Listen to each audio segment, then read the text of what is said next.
Well, this has been a great gathering, an exciting gathering. It's good to see the Lord moving. It's exciting. And so I will leave you a little short message, a send-off message, and I'm going to read a couple little scriptures out of Matthew. One scripture in Matthew chapter 16, verse 10, or chapter 10, verse 16. I'll get it right. All good. Either way. It says, "Behold, I send you forth as sheep in the midst of wolves. Be therefore wise as serpents and harmless as doves." And I've been to not ladies' retreats, but other retreats like this, where God fills you and you're excited, but then you get back to, I don't want to call it normal life, but hope you'll never go back quite the same. It won't be just normal life. It'll be back to where you were, and then you'll face different things. And so he said he sent you amongst sheep amongst wolves. So I'm going to talk about this a little bit, then also how to be wise as a serpent, harmless as a dove. And that's an interesting thing that Jesus told him as he sent him out. And so look at that being wise as a serpent, and part of that has to do with timing and being in God's timing. So a serpent, one thing that they do a lot of times, the prey that they eat is faster than they are, so they sit in a certain spot and at a certain time their timing is right. And that's really the key of being involved with God, is so that your timing is right and effective, doing His will and His time. So I think that's part of what it means to be wise as a serpent. But then harmless as a dove, and what does a dove represent? It represents the peace and the love of God. It's always, you ever see when they talk about peace negotiations, they always have a dove carried with it, and so it's to bring that peace to the situation. But I want to look at an example. I think it's a good example of. So, but before I do that, I want to talk about what's he mean, the sheep and the wolves. So, what are the wolves? So, I think when we go, we're going to be dealing with some wolves, because that's just life, right? So, I know physical wolves what they are, but I think there's some good examples in Scripture. It's really just people that are not walking with Jesus, don't understand His plan. It's a lot of us, even that do walk with Jesus, thick-headed about it. It takes a while to understand the full plan, but we try to get there. And so I want to go to same in Matthew. So a lot of times, I think the wolves that are talking about is that it's the people in our lives that aren't as excited about the direction that God is leading you as we are. So sometimes, even well-meaning, they will do things to, wait a minute, you don't want to do that, you don't want to do this, you don't want to do that. So they will say things and do things to discourage you. So it's like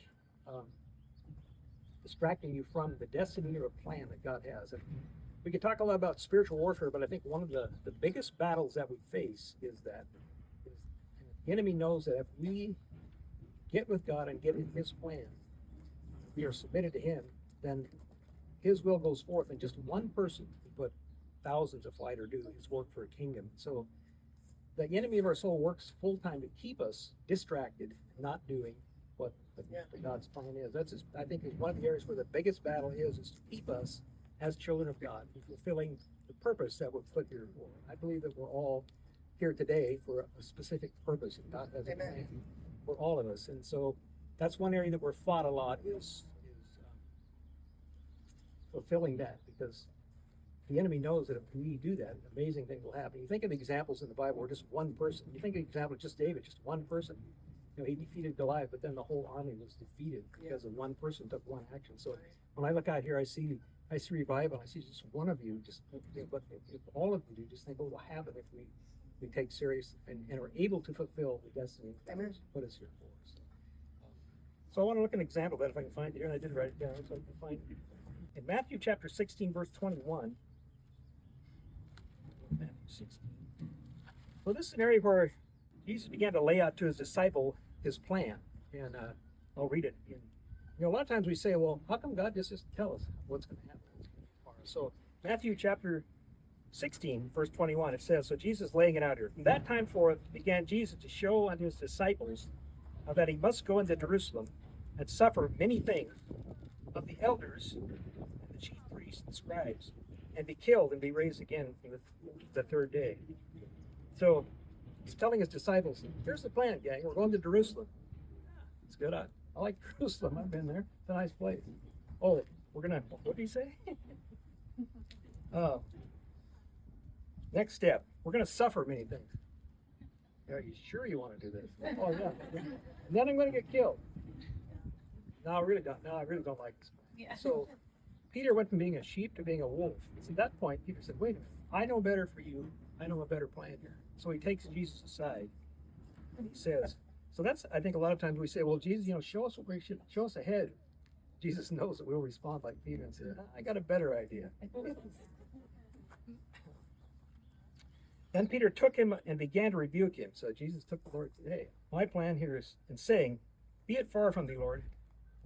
This shall not be unto thee." And so I think Peter was well-meaning because he loved Jesus, cared about him. He said, why would you have a plan that involved a lot of trouble and then being ultimately killed? That's not what I want to happen to my friend. So we'll see how Jesus responds. But he turned and said unto Peter, "Get thee behind me, Satan. Thou art an offense unto me, for thou savorest not the things that be of God, but those that be of men." And so I think the difference between a sheep and a wolf is but wait a minute, did Jesus just throw Peter away and say, I can't use this guy, he's too fleshly? But no, you find just shortly after that Peter is used in amazing ways. And so what changed in Peter? It's because when Jesus said, "Get behind me," what does that mean? It means getting behind. That's what we need to do. It's impossible to follow unless you're behind. The problem was when Jesus said, "You're an offense to me," what he was saying is you've become a stumbling block. I know the will of God for my life, and you getting in front of me is actually tripping me up and not helping. You're a wolf instead of a sheep. And he's not doing it out of hate or not care. He's not understanding the full picture, the full plan of God. And so that's really what I feel like God would get across to you today, is that as you go about your ways, and like I say, I hope you're not go back to normal life. What is normal? Talked to somebody this week, and I'm tired of being normal. But it's that getting behind. And when we say we get behind somebody, we can understand it like a political move, whatever. Well, we're behind you, we're going to support you, we're going to do this. And I think that's what we find shortly down the road, that Peter gets behind Jesus, gets behind his will, and understands, hey, Jesus, I'm behind you in this. So you're following Jesus. You're not, when you're in front, you're not following, you're going your own way. And, I think we all can do that easily. But then when we face things, if we have more trouble. We have, but when we're behind Jesus, then when we face things, we face trouble. Then we may go through it. We may go through the time, but we know if we're following it, it's going to come out. It's going to come out right. It's when we get ahead of Jesus and try to do it on our own, then we fail. But then he brings us back, like Peter. And like I say, that's really one of the most merciful things that Jesus could have told Peter: to get behind you. You are actually taking on being a wolf. You're acting like my enemy. So because you're an enemy of my will and what needs to happen. And so rather than letting Peter just go on and go his own way, he corrected him and said, "No, you need to get behind." So when I look out here and see, I see revival. I see excitement for Jesus. I see a move of God starting. I feel this. I'm going to feel really strongly this week is that God is really in this move here with people. So if we get behind Jesus, just follow him and do, it'll be amazing. So, anyway, I thank you for the privilege to speak to you, and I'm just really glad you're all here. I'm excited with the Lord.